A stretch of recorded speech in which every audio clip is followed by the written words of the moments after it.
তুই যা নতুন একটা পেজ খুললাম, ফলোয়ারও বাড়ে না, ভিডিও ভাইরাল হয় না।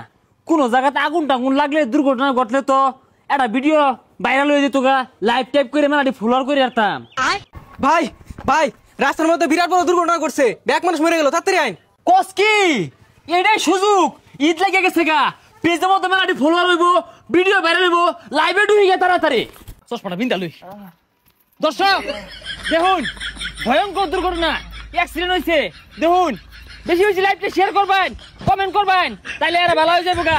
যত বেশি ফলো দিবেন, শেয়ার করবেন, লাইভটা সবাই দেখুন, সবাই যুক্ত হন। দেখুন কেনতে কত বড় দুর্ঘটনা করছে ভাই। দুর্ঘটনা কিভাবে ঘটলো? আরে ভাই হসপিটাল পরে দুর্ঘটনা কিভাবে ঘটলো এটা কই? ভাই এটা কি করতে শুন, ওর তো হাসপাতালে নিয়ে লাগবো। আরে হাসপাতালও না, লাইভ করতাছি, লাইভ ভাইরাল হয়ে গেছে গা, বহুত লোকে দেখতাছে, আমার আইডি তখন না রিচ হয়ে গেছে গা। তোমরা থাও, সমস্যা নাই। চশমা দিয়ে ক্রিম দেখা যা, বালাই দেখা যা।